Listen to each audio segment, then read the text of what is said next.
Bree doubled off to Carter. Her jumper is good. Chennedy Carter now with 12 points off the bench.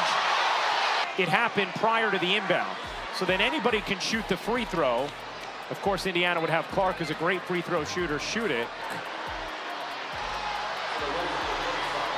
I mean, that's clearly a foul, which was called. The question is, will they call it unnecessary? 7 words destroyed Chennedy Carter's entire WNBA career. I ain't answering no Caitlin Clark questions. Those dismissive words after deliberately body-checking the league's newest star didn't just create a PR nightmare, they ended her time in the W completely. Now Carter's playing in Mexico while Clark is breaking viewership records in the States. How does a player averaging 17.5 points per game get completely blacklisted from the league? I'm breaking down the exact moment everything fell apart, the pattern of behavior that sealed her fate, and why not a single GM would touch her with a 10-foot pole. So, in basketball a little bit, there's things called talking what you like to call smack or whatever everybody likes to call it. Yeah. I think a play before, maybe I was elbowed. Okay, that happens. Think the next play down, maybe something was said, and then maybe there was like a little clip of somebody like yelling in my face.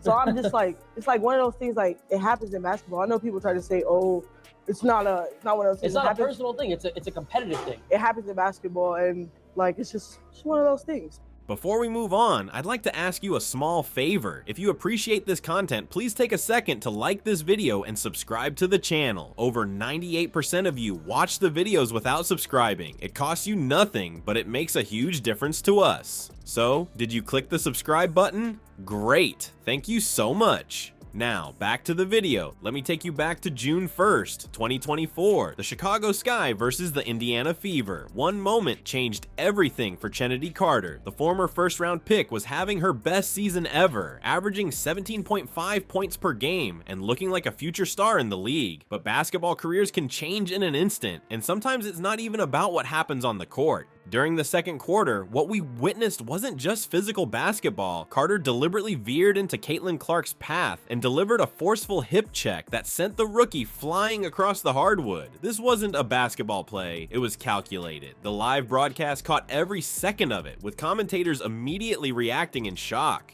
But yeah, it was just like a nice little like tap, like I'm here, not to like harm you or anything. You know, if you want to push somebody, you're gonna like full force, like people push really somebody. made it like a. But my personal view is, you know, I don't have anything against her. She's a great player, and so am I.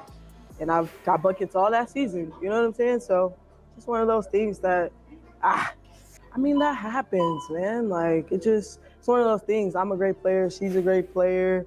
It looks a certain way. Everybody's gonna have their views on it. Non-basketball in nature and potentially dangerous is how they described it. The referees initially called it a common foul, but after review and an explosion of public outrage, it was upgraded to a flagrant the following day. The arena went silent, players looked confused, but guess what? It wasn't actually the hit that destroyed Carter's career. It was what happened after. When reporters gave her a golden opportunity to address the incident in the post-game press conference, Carter responded with 7 fatal words. I ain't answering no Caitlin Clark question. And then we go down the court, then I hit like a little bucket, you feel me? Come down, hit like a little nice little mid-range pull-up. And then I just like, you know, just give her like a little like I'm here. Like, you know, I don't think it was, but like, yeah, it's kind of what happened. Then it spiraled out of control. And then the media takes whatever narrative they want to you put out. watch every game, every single game, to see if you can find any deflects in my game, and like it's really nothing that you probably could.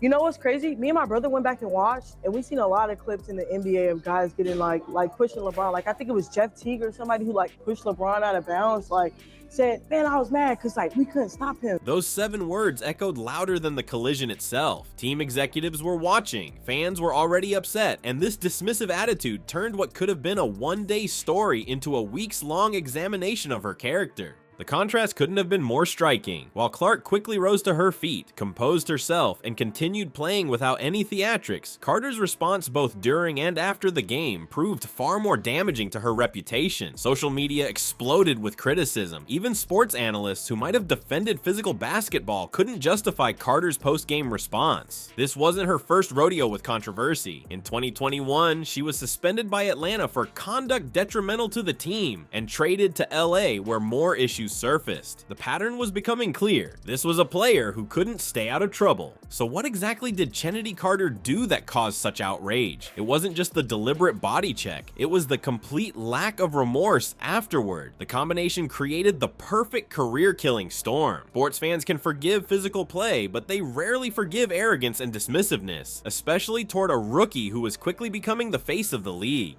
What Carter didn't realize as she brushed off those questions was that WNBA executives were having very different conversations behind closed doors. While most players with her scoring ability would have teams lining up with contract offers, Carter found herself in basketball purgatory. The Chicago Sky, despite benefiting from her offensive talent all season, didn't even extend a contract offer when the season wrapped up. You know what's crazy? After putting up those impressive numbers, Carter remained unsigned for over 120 days. In a league that's always hungry for consistent scores, her phone just wasn't ringing. The silence spoke volumes about how her reputation had completely overshadowed her talent. Those closed-door conversations among league executives eventually leaked out. One anonymous GM didn't mince words, telling reporters they wouldn't touch her with a 10-foot pole. Another executive was equally blunt, saying Carter carried too much baggage to be worth the risk. These weren't just casual observations. This was a league-wide consensus that talent alone couldn't outweigh character concerns anymore. Carter tried damage control months after the incident on a podcast, but it backfired spectacularly. She described her collision with Clark as just a light tap and claimed it wasn't that serious. It happens in basketball all the time.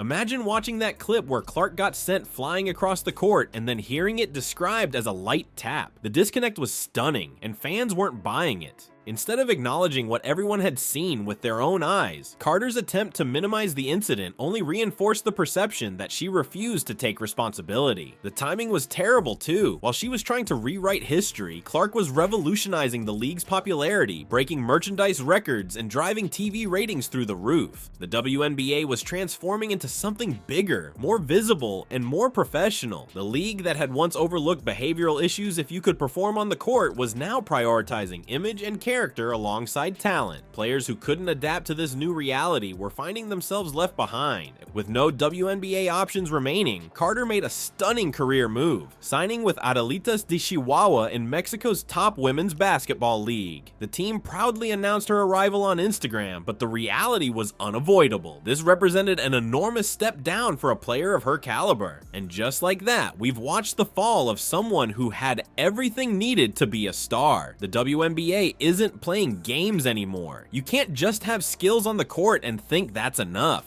This new era demands more. It demands players who take responsibility, who understand their image matters, who know the spotlight isn't just about highlights, but how you carry yourself. The message couldn't be clearer. Talent without character won't cut it anymore. Carter's situation is the warning sign nobody can ignore. In this transforming league, how you respond to pressure moments defines your career just as much as your scoring average.